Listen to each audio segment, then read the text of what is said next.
Today's daf we're going to learn is Eruvin Ayin Aleph. This month's shiurim are sponsored by Tamara Katz for the month of Cheshvan in honor of the yurtzites of her grandparents, Sarah Bat Chaya Tzvi Hirsch and Meir Leib Ben Esther v'Harav Yoshua Zelig Zichronam Livracha. Okay, today's sheet will help you organize. So if you can get up the sheet in front of you, you can find on our site or in the details of the podcast. So pull it up in front. It'll help as usual. We ended with, Rava asked a question of Rav Nachman: can someone who inherited property on Shabbat be allowed to do bitul reshut, relinquishing of rights? Because does relinquishing of rights work only because one could have done it before Shabbat? And in this case, he didn't have the opportunity to do it. It wasn't even his property or her property. Or do we say, no, the fact that now you have an option to do it allows you to do it. So now that it's your property on Shabbat, it works. So Rav Nachman said, yes, it works. And remember, he brought Shmuel's opinion it doesn't work, but he thinks it works. We brought two questions against him. We're now going to bring a third. It'll take us a little while. It's a bit of a complicated braita. It's not, the concepts aren't so complicated, but the wording is quite complicated because the wording doesn't really make any sense. And the Gemara is going to ask that. So I'll read it first without fully explaining it. And then we're going to go in depth into each part of the braita and explain what it really means. And then if you look, there's the first chart on the page is first line of the braita, second line. Each one has a difficulty. Each one has a new reading. On that new reading, we're going to question it and then answer it. Okay. And then kind of explain more in detail what really was meant here. And only after all that will we get to what's the difficulty from here on Rav Nachman. So the case involves a Jew and a convert.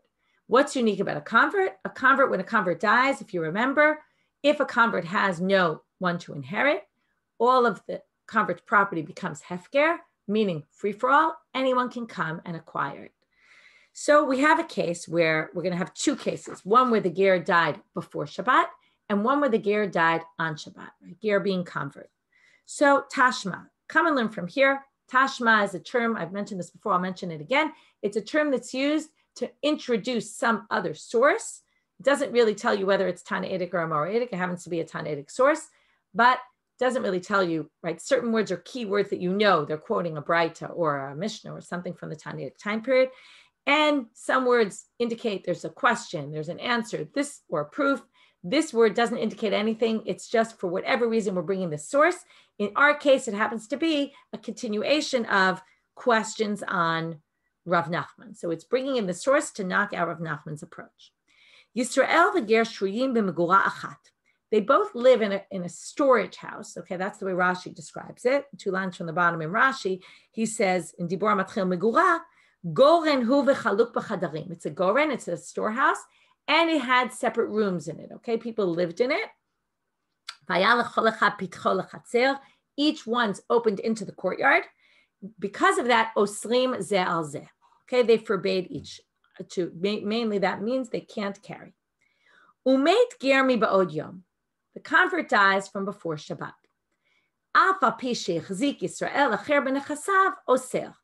Even if, okay, that's the afapi, this is going to be the key word that's going to confuse us. If you didn't have that word, it would make perfect sense. If you had since or if another Jew came along and took possession of the convert's property, then he would forbid. That would make perfect sense. But because if nobody did, then it's nobody's property, in which case the one person living there is the only owner, and that should be fine. But here it says, Afal Pi, even though another Jew came along and took ownership of that person's property, he will forbid. Okay, even though it really makes no sense, and we'll get back to that. Misha Chashecha, case number 2, is when the ger dies already once it was dark. And Rashi, meaning once Shabbat came in, and Rashi says on the second line, Dibor Matchil Misha Chashecha, Shekfar Kana Eruv. He already had an Eruv. Okay, there's an assumption they had an Eruv. Now what happens? He dies. Even if no other Jew came along, again, the even though is very troublesome, then he doesn't forbid. You might think it should say, right? Since or if no other Jew comes, then it's not going to be forbidden. But if someone else were to come, it would sound like it would be a problem because there's, again, two people here. So the Gemara starts off, Hagufa Kasha. They start with the first line and say, this doesn't make any sense. Hagufa Kasha means before we even get to what we want to deal with, there's something in this Braita that doesn't make sense, right? Gufa means the goof, the body of this Braita is problematic. Before we even start to describe how it's problematic for the reasons we brought it against Rav Nachman, but it in itself doesn't make sense. Amark mi ba'od yom, if he dies before Shabbat starts, af al pi shechzik. Now, af al pi means, right, even if someone else came along and acquired his property, below mebaya, and obviously then you wouldn't even need to say, it would be obvious, ki lo hechzik, even if nobody did, right? You would say, even though he was machzik, even though he acquired it, which implies, the reading implies, and obviously if no one acquired it. Now that doesn't make any sense. Adrabah, it should be the reverse. Ki lo hechzik lo asal. If nobody comes along, then it shouldn't be forbidden because we all know, right, that it's exactly what we said. Nobody acquired and there's only one Jew living there, so it should be totally allowed. So Amar Papa, he says, change it. Ema, the way it really reads means afa pisha lo hichzik. It really means the reverse. And it's trying to tell you that the case that's less obvious, you would have thought if nobody acquired it, it would be allowed to the Jew to carry without anything. What it's telling you is even if someone else did not acquire, it's still going to be forbidden to him. Okay? We'll have to, okay, so now the Gemara is going to say, but that makes no sense to say that. We're basically changing the even though. The even though is the other case that we would have thought would be the opposite. We're going to say even that case it's going to be forbidden. So now they say, Hakikam. Okay, this is the way you should read it. Sorry, I think I skipped. But that's not what it says in the Braita. Right? The Braita says the opposite. You can't just change the words, even though we've seen sometimes they change. But that's not what it says. So they explain, Rav Papa is saying like this. Hachi kamar. This is the way it should read.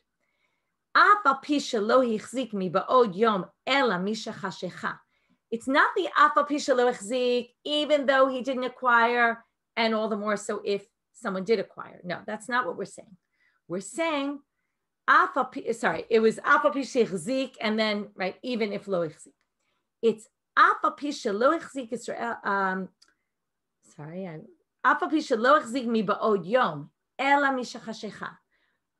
Okay, what it means is even though he didn't acquire it, in other words, it's still afal pi shechzik Israel. The afal pi refers to something else, but it is a case of echzik Israel. In other words, we're not going to divert too much from what it says. The case is a Jew came along and acquired it. The question becomes when, and we're now going to say it doesn't matter when, even if he acquired it on Shabbat, and before Shabbat he wasn't an owner, either which way, he's going to forbid the other person from carrying. So we'll read it inside now. Remember, the ger in the first case died before Shabbat started. So now we're going to say the afal pi shelo hichzik, even though it says afal pi shechzik, what it really means is, even if you didn't acquire it before Shabbat, but on Shabbat, and you might have thought, what? Why is it even though? Well, you might have thought, since he didn't acquire it before Shabbat, and when Shabbat started, it only had one owner, maybe it would retain that status for all of Shabbat. Comes to teach you, no. Since the potential, since the ger died before Shabbat, that means that, let's say I'm living in the granary with the ger dies. So that means the ger died before Shabbat. When Shabbat comes in, I'm the only owner. However, if you wanted to come in, you could have. Now, if you never come in, then it's totally fine. I can carry there. But if you come in later on Shabbat, we don't say, since when Shabbat started, nobody lived there, we're going to retain that status for all of Shabbat. We saw that before, right? Since it was already allowed when Shabbat came in, it's allowed all of Shabbat. We don't say that here. Why? Because you could have potentially come in yesterday. You could have come in before Shabbat. Because that potential existed and you opted in, you basically took possession, even though it happened on Shabbat, since the potential existed for you to come in before Shabbat, we're basically going to say, we're going to treat this as, it's as if you came in before Shabbat, and therefore it's forbidden for me to carry.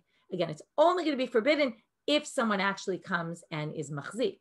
Okay, and that's why it says af al pi shechzik Israel. It's a case where hichzik, but the af al pi means even if he didn't do it before Shabbat, even if he did it once it was dark. Obviously, that's not what it says, the simple reading of the Braita. But because the simple reading of the Braita makes no sense, they have to fix it somehow, and that's how they fix it. The same structure is going to happen now for the second part. Misha chashecha, once it's dark, meaning the convert dies after Shabbat already started.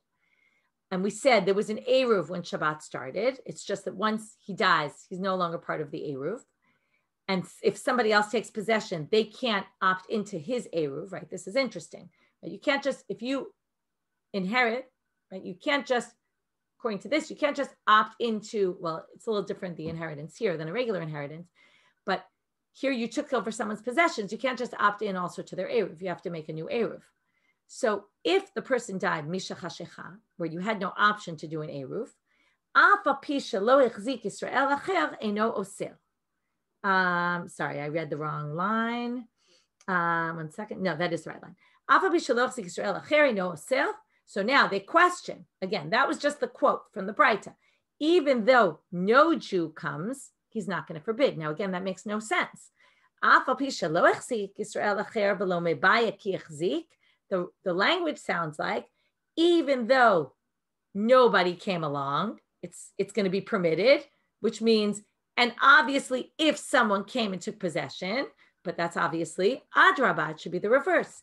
Ki yichzik asal. If someone else came along, then he should forbid, because all of a sudden we have a new owner here, and that should basically be a problem. So Amar Papa, again, he says, Ema afa pi shechzik. Say it's the reverse. Even though someone else comes along on Shabbat and takes possession, it doesn't forbid carrying in this courtyard or in this granary. Now they say, wait a minute, but that's not what it says. It says the opposite of what Rav Papa said. So it can't be that. So again, he says, hachi kamar. And again, he's going to make the similar distinction, but it's going to be a different case here. Even though he only took possession once Shabbat started, which is obvious because he couldn't have taken possession earlier. Even though you only took possession Misha Chashecha, since there was no potential for him to have taken possession before Shabbat, he's not going to forbid. And why doesn't he forbid here? Because when Shabbat came in, there was a valid Eruv. So now we're going to say the opposite of what we said before, which is because Shabbat started with a valid Eruv, that's fine. If somebody else takes possession, it doesn't matter. That Eruv works in this case. Okay, it's going to be valid for all of Shabbat. So that's the second part. Now, why were we here? Now that we finally understood what this Braita means, so now we're going to say, Katane miha reisha osel amayos. Now, what did it say in the reisha? He's going to forbid. Now, what's the case? Somebody inherits. Now, it's not exactly inheritance, but it's like inheritance, where someone died, someone else comes in, and what does it say? Since the person died before Shabbat, when the inheritor comes in, he forbids. Well, what does oser mean? Oser means there's no solution. So amai oser nibatel. Why can't he just relinquish his rights to the other person? So what does the Gemara answer? Same thing we answered yesterday. We had a question like this. Mai oser de katane ad shiavatel. What it means is it's forbidden until he does bitul reshut, meaning you come into the courtyard, you take possession. At that moment, everything's forbidden.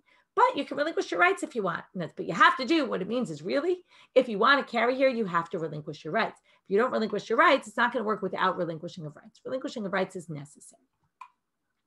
So that resolves that.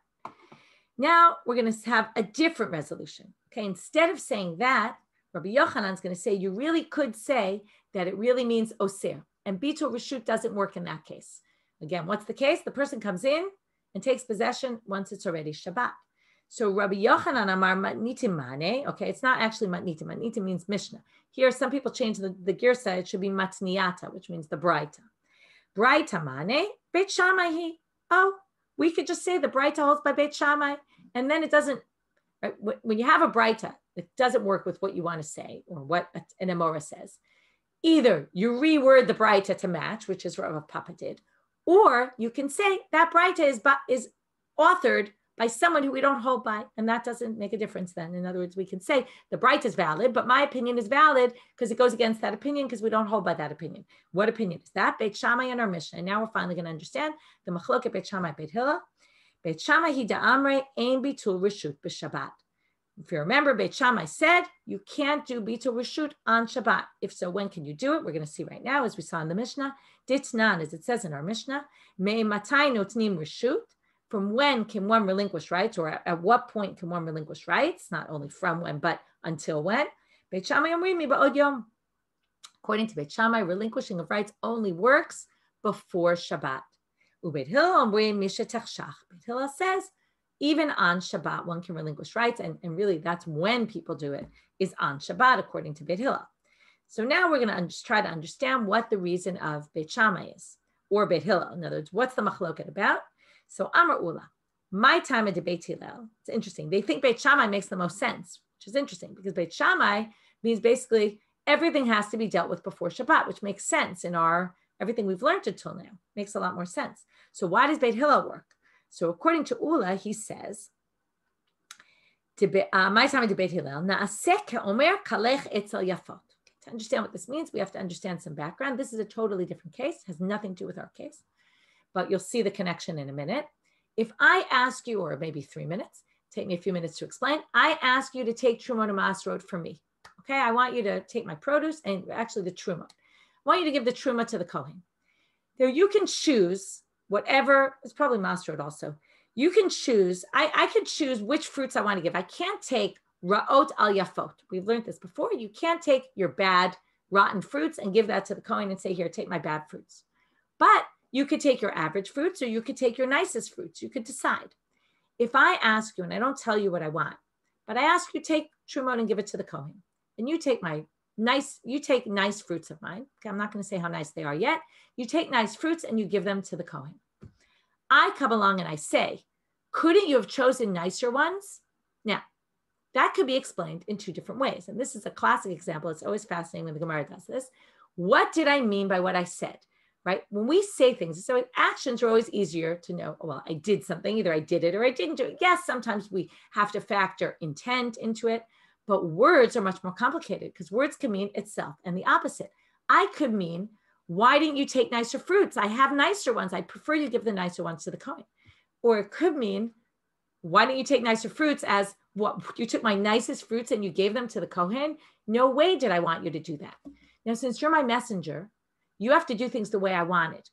So if I meant I did not want you to give him those fruits, then what you did is invalid because you basically didn't do what I wanted. I didn't want you to take my nicest fruits and give them to the Kohen.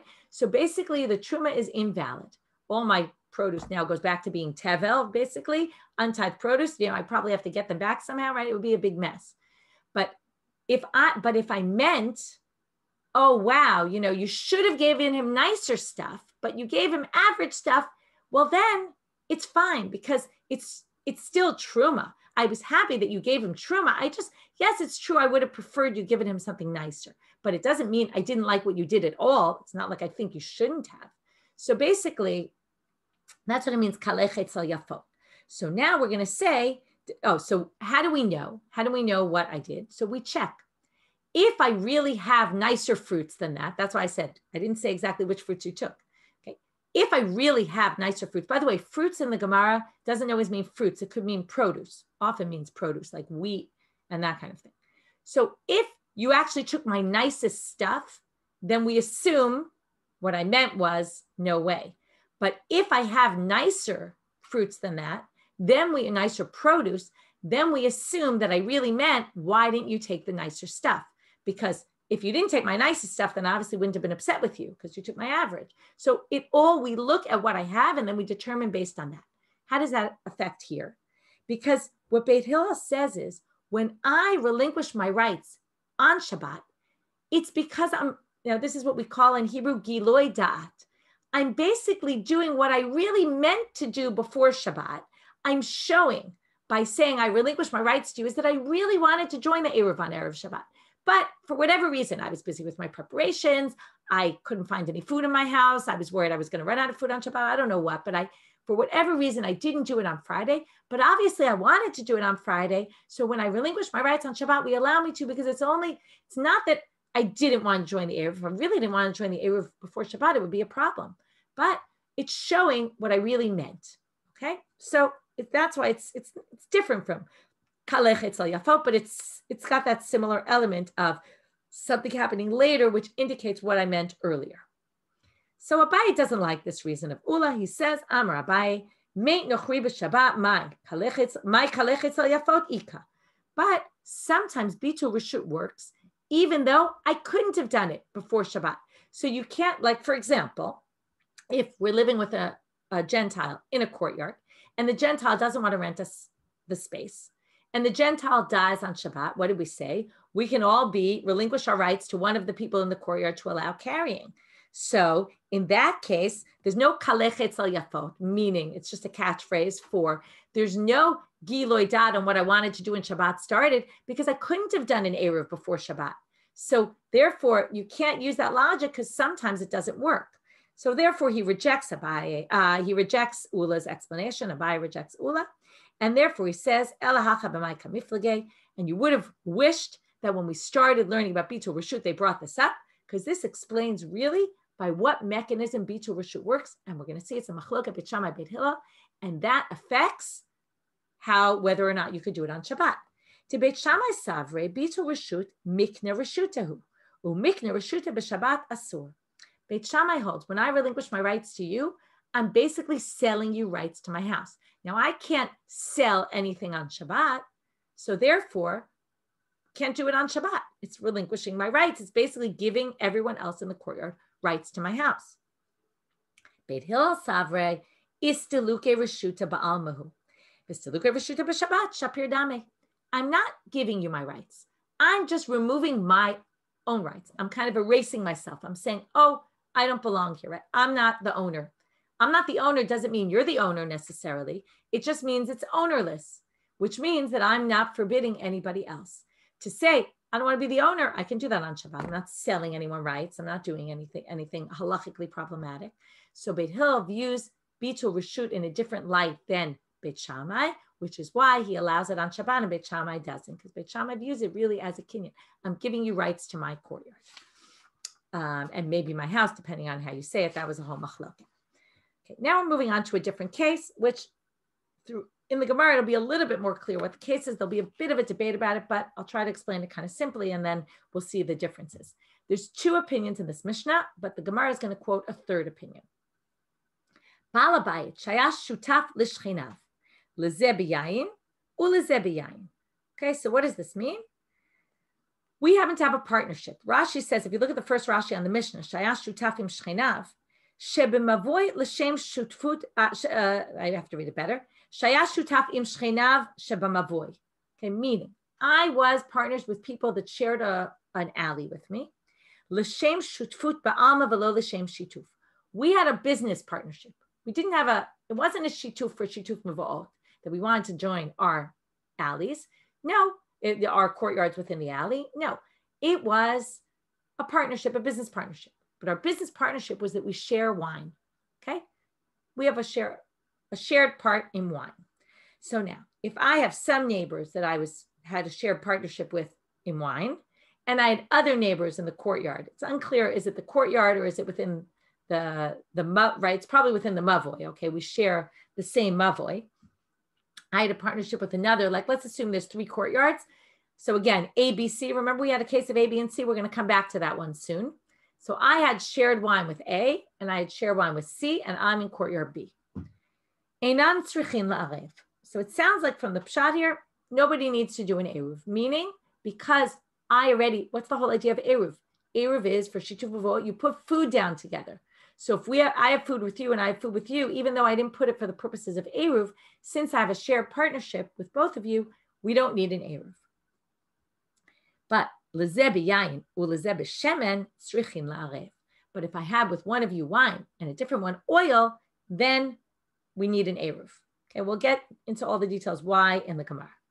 Rabbi Shimon omer echad zeh v'echad zeh enan tzrichin la'arev. Yayin shemen, yayin, it doesn't make a difference what it is. If I have 2 partnerships with 2 different courtyards, we don't need an Eruv. Again, I'm specifically not really saying what does it mean we don't need an Eruv, because we're going to see different options. The third opinion is going to say either which way you need an Eruv. Okay, that's the third option that's left, but we don't see that yet. So the first thing we have is Rav goes to discuss the first opinion. Yayin and Yayin works, Yayin and Shemen doesn't work. Amarav ubekli echad. That wine has to be in one utensil. Has to be that I share with you and I share with you, and it's all in one barrel. Amarava daikanami dikatane. Rava wants to prove what he's saying. You can prove it from our Mishnah. And what we're going to have is a proof from our Mishnah. Abai is going to reject the proof, but it seems like Rav still stands, even though we're going to reject the proof. Rava says, "Lezeh b'yayin u lezeh b'shemen tzrichin la'arev." That's a quote from Tanakama, right? Yayin and wine and oil don't work, but wine and wine works. Makes a lot of sense if you distinguish. The first case, yayin and yayin, is because yayin and yayin can all go in one barrel. Yayin and shemen, it must be. Yayin's in one barrel, shemen's in another barrel or utensil or whatever it's in. And therefore, right, it could be a jug, it doesn't really matter, but it must be that's two and this is one, and that's why we distinguish. Otherwise, you can't really understand why to distinguish. If the first case, the yayin and yayin, was in two utensils, then what's the difference if I have a partnership with you in wine and you in oil and it's in two utensils, or you in wine and they're in two utensils? It should all be the same. And therefore, mali yayin v'yayin, mali yayin v'shemen. So therefore, he proves it must be yayin v'yayin is okay for Tanakama because it's in one utensil, and yayin v'shemen doesn't work because it's in two separate utensils. Amar le Abaye, no. Yayin v'yayin ra'oi la'arev, yayin v'shemen aim ra'oi la'arev. We go back to what we discussed before, the potential. Yayin and yayin could potentially be in one kli. Therefore, you think about the word eruv. Eruv means to mix together, literally. So the question is, does Eruv have to be all together, mixed together, and all the stuff has to be together? Or does it just need the potential to be together? And that's sufficient. So if it's wine and wine, Abai says, it could potentially be together. That's enough. Even if it's in two utensils, we can say this all counts for one Eruv. According to, but Yayin and Shemen can't go in one utensil, and therefore they can't go together. And that's why Tanakama distinguishes. And therefore you can't prove anything from our Mishnah. However, it doesn't seem like he's rejecting Rav. He's just rejecting Rav's proof of Rav. But Rav still says the Yayin and Yayin have to be in one utensil. Now we're going to try to understand Rabbi Shimon. Rabbi Shimon omer, echad ze ve'echad ze ein tzrichin la'arev. So now they say, afilu lezeh b'yayin u lezeh b'shemen, even, right? He says nobody needs an Eruv. So now he's going to say, even yayin and shemen can go together. How does that work? So we're going to have two explanations, and this is going to match the same exact thing when we see the third opinion. It's going to be the same structure. So remember this structure. First they ask, does that really make sense? And they ask the question that's more difficult, the one that's more difficult. How could wine and oil mix together, right, be considered one Eruv? So first we're going to have Rabba's explanation, then we're going to have Rav Yosef. They each explain it differently. Amar Rabba. It's a case where you have a courtyard that's in between two alleys. My courtyard, it's not like we have one alley with three exits to three courtyards. It's that we have an alley, courtyard, alley, courtyard, right? And I'm in the middle. On either side of me, there's an alley, and on the other side, there's a courtyard. This exactly matches, and that's what they're going to say, the Rabbi Shimon that we saw about those cases of the three courtyards. So remember this in a minute. Amar Rabbi Shimon, lema davar domeh. Remember we had the people eating in the tchum, and this one's tchum overlap with that one's tchum, but not with the third. And then he compared it, and he said it's just like the case of three chatzerot, shalosh chatzerot, haptuchot zo lazo. They're each open to each other. Uptuchot l'reshut harabim. Here it's a little bit different because three courtyards open to each other. Here the courtyards are open to shared, right, mavois. Irvu shtayim hachitzoniot im ha'emtzayot. If the two outer ones made an Eruv with the inner one, right? A, B, and C. A made an Eruv with B. C made an Eruv with B. Hi muteret imahem v'he mutarot ima. So B can carry into A, and B can carry into C, but A and C can't carry to each other. Ushtayim hachitzoniot asurot zo im zo. So what does he say? That's exactly our case, where I have a partnership. I'm in Chatzer B. I have a mavoi on my left, and with that one, I have a partnership with a Chatzer that opens to that mavoi. And I have a mavoi on my right, and I have a partnership with a Chatzer that opens into that one. If I have wine with this one and wine with that one, or I have wine with this one and oil with that one, it doesn't make a difference. The point is, I can carry to A, I can carry to B, to C, but A and C, when it said Ein Tzrichin La'arev, it wasn't talking about A and C, it was talking just about me and the side ones, right? Me and the side ones don't need to do an Eruv with each other, but the two outer ones would have to do an Eruv with each other. Okay, so Amalei Abaye, Abaye says that's not a good comparison. Why is it not a good comparison? Look carefully at the wording. Hatam katane shtayim achitzoniot asurot. There it says very clearly. Rabbi Shimon says A can carry to B, right? B can carry to C, or A and B can carry back and forth. B and C can carry back and forth. A and C cannot carry to each other. But hacha, here it says katane ein tzrichin la'arev klal. It says, now it doesn't say the word klal. Klal means simply, right, across the board. But the point is, Rabbi Shimon and our Mishnah said they don't need to make an eruv. They sounds like it's referring to everybody. Sounds like the wine and the oil, those two things kind of combine into one, and there's no point. So Abai doesn't like Rabba's explanation. And therefore, we're going to see. So what's the answer to this? Rabba answers, "My ein tzrichin la'arev, shchenim b'hadei balabayit, aval shchenim b'hadei adadei tzrichin la'arev." He says, no, when you read the words ein tzrichin la'arev, it means the side people with the middle person, but it doesn't mean them with each other. In other words, ein tzrichin la'arev is true. They don't need to make an eruv at all, but they're not talking about what you think they're talking about. They're not talking about A and C. They're talking about A and B and C. They don't need to make an eruv with each other. So that's how Rabbi answers the question, but it's still a bit of a problem. Rabbi Yosef gives a different explanation. Rabbi Yosef Amar, Rabbi Shimon v'Rabbanan beplukted Rabbi Yochanan ben Nuri v'Rabbanan kamiflagei. Here we get into a different, we're going to say it's based on the same machloket that appears in the Mishnah in Tvul Yom. Okay, Tvul Yom is a person who goes to the mikveh in the morning. It has to go to the mikveh, goes to the mikveh in the morning, has to wait until 3 stars come out in order at nighttime to be pure. So that whole day, if the Tvul Yom comes in contact with something impure, he makes it impure, she makes it impure. So what's the machloket? Ditnan, shemen shetzaf al gabei yayin. What if you have oil that floats, right? We know oil doesn't sink. Oil on water, the oil will float to the top. So shemen shetzaf al gabei yayin, v'nagat tvul yom b'shemen. Here's a great classic question. The tvul yom touches the oil. Lo pasal ela shemen bilvad. Do we look at this as a mixture or not? So basically, if you were to pour off the oil, which you could do very easily, and you're left with only the wine, is the wine impure?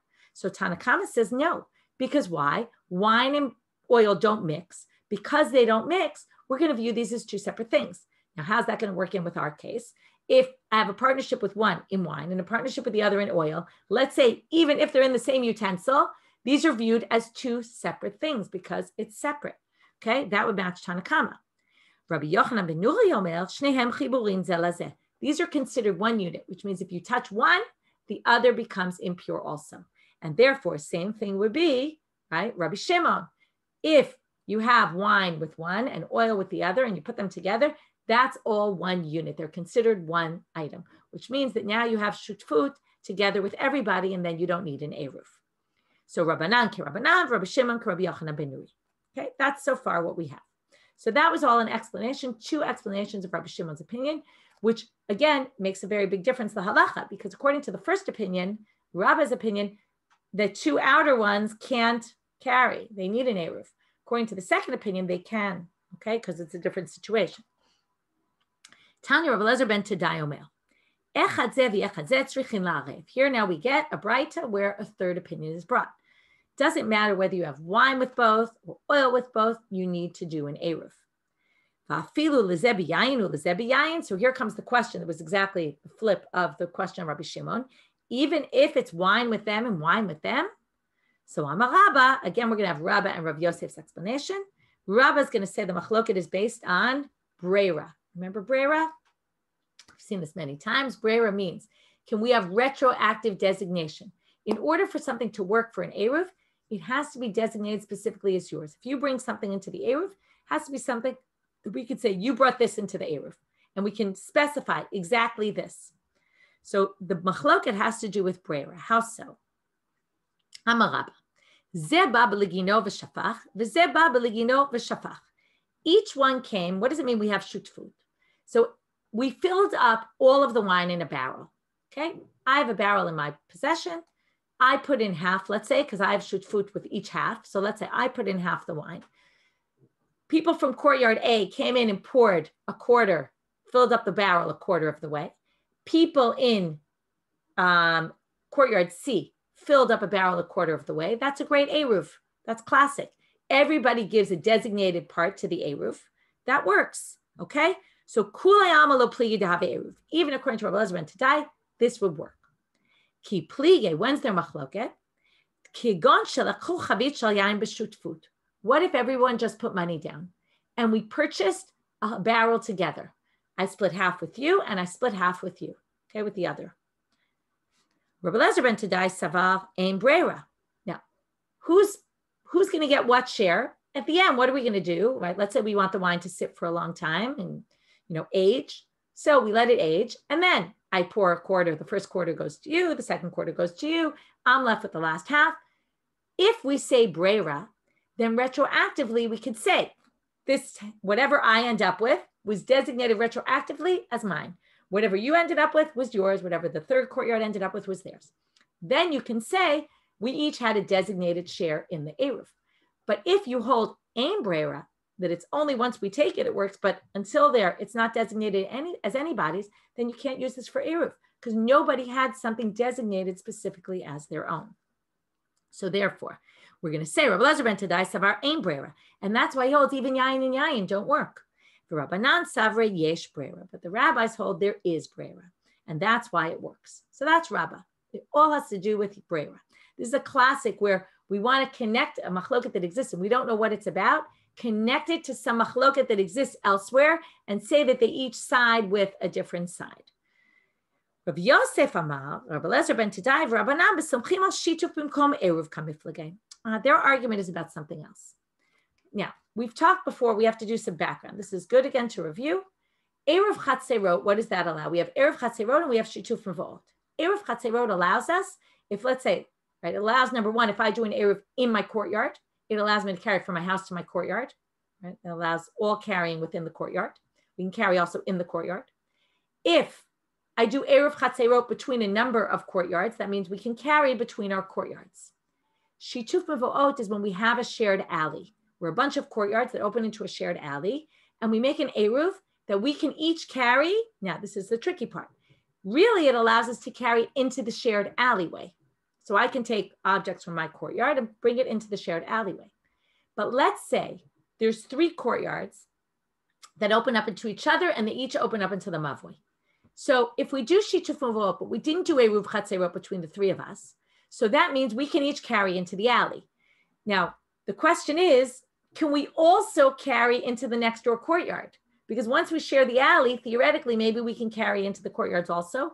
Or do you also need an Eruv chatzerot to allow carrying between the courtyards? So does shituf mevo'ot kind of cover you for both? Since you're all part of the same shared alleyway, theoretically, you could really then carry back into each other's courtyards. Or is the shituf mevo'ot specifically only for the alley, carrying from your chutzner to your alley, but not necessarily between courtyards? So that's the machloket between them. And that's our case, because they're courtyards within an alley, and I have partnership with one and I have partnership with another, but those don't have partnership with each other, right? So, and we have basically a shituf mevo'ot, but we don't really have an Eruv chatzerot.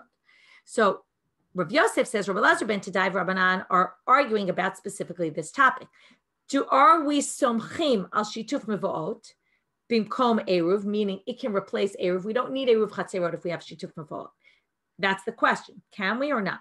Demar savar ein somchim. Rabbi Elazar ben Tadai says we don't rely on it, and therefore, what does he say? Srichin la'arev. Even though we have a shituf mevo'ot here, we still need to do an Eruv. Umar savar somchim. But the other opinion says no, we do rely on it. So Amar Rav Yosef, Minamin Allah. Rav Yosef says, how do I know that this is the case? That Rabbi Elazar ben Tadai's logic is based on somchim al shituf b'mkom Eruv or not. So the Amar Rav Yehuda Amarav, halacha ke Rabbi Meir. Okay, we're going to see that Rabbi Meir holds, we don't know this yet, but Rabbi Meir holds that you can't rely on shituf b'mkom Eruv. You have to do both if you want to carry between the courtyards. Va'amar Rabbona Amarav halacha ke Rabbi Eliezer ben Tadai. So Rabbi Yehuda said in the name of Rav, we paskin like Rabbi Meir. And Rabbanit said in the name of Rav, we paskin like Rabbi Eliezer ben Tadai. So comes Rav Yosef and he infers, my time, Allah mishum dechad tamahu. Why did Rav paskin like both?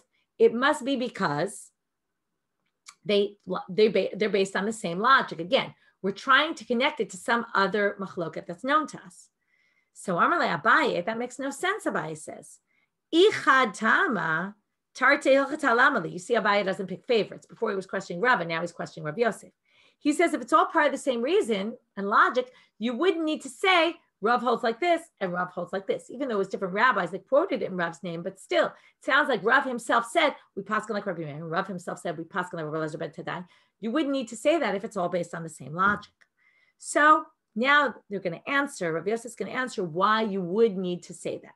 So first we're going to have to understand though, right, Kamash Malan, what he's going to say, first we'll explain and then we have to understand it better. Kamash Malan dilo avdinan kitrei chumrei be'eruvin. He wanted to teach us that you don't hold by someone, if someone holds two stringencies by Eruvin, remember we have this whole idea that we're lenient when it comes to Eruvin. If there's one rabbi who holds two stringencies, we don't hold by both stringencies. And in this case, Rabbi Meir had two stringencies. So Rav wanted to teach you that we paskin like Rabbi Meir by one, not by both, because if it was just Rabbi Meir, we wouldn't be able to hold by two stringencies. But since Rabbi Eliezer ben Tadai says the second stringency, we're going to paskin like Rabbi Eliezer ben Tadai. And it's to teach you that if it were just Rabbi Meir who said it, we wouldn't be able to paskin like him in both cases because we can't be stringent in two ways in Eruvin. So my Rabbi Meir, my Rabbanan, what are their opinions? Titania. We're going to have two machlokot here, and we'll deal much more so with this tomorrow. Ma'arvim b'chatzerot bepat. Im ratzu l'areh b'yayin ein ma'arvim. When you do eruv chatzerot, you do it with bread, according to, we'll see, Rabbi Meir. And if they wanted to do an eruv b'yayin, you can't. Why is that? Because chatzerot are your living quarters. And in living quarters, you're more together with people when it's bread. What's a house without bread? You can have a house maybe without wine, or wine is not something that you're koveas seudah on bread. So when you're in your house, it's bread that's important. So therefore, eruv chatzerot has to be with bread. Mishtatfim b'mavoy b'yayin, v'im ratzu l'shtatef b'pat mishtatfim. But in a mavoy, when you do shituf mavoy, that can be done with wine. Why? Because wine, the mavoy is not a living space. And the idea is we're saying our courtyards are together in this shared alley, but you use it for all sorts of things. Wine is sufficient because you don't need bread there. It's not a living quarter. Second halacha, ma'arvim b'chatzerot u'mishtatfim b'mavoy. You have to do both eruv chatzerot and shituf mavoy. It's not enough to do both. One, shelo lishkach torat eruv min hatinokot she'amru avotenu lo irvu divrei Rabbi Meir.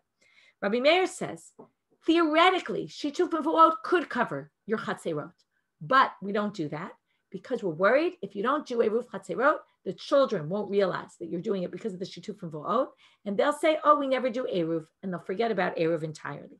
So because of that, Rabbi Meir doesn't allow shituf mavoy. So Rabbi Meir has two chumras here. Number one, you have to do with bread in your chatzer, and number two, you have to do eruv chatzerot, even if you did shituf mavoy. The chachamim omrim o marvin o mishtatfim. Okay, we'll end here for today. Tomorrow we'll see. There's a machloket about their machloket. We'll get more into that tomorrow. But the basic point so far is to say, why did Rabbi Meir say halachas like Rav say halachas like Rabbi Meir and halachas like Rabbi Eliezer ben Tadai? Because if we just said halachas like Rabbi Meir, he wanted you to know we don't hold by two chumras of someone in Eruvin, and we wouldn't, and therefore he wanted to say, I'm not holding like Rabbi Meir in both, even though Rabbi Meir does say that. I'm holding like it because Rabbi Eliezer ben Tadai said it. If he didn't say it, I would never hold like Rabbi Meir, two stringencies. And that proves, okay, where were we?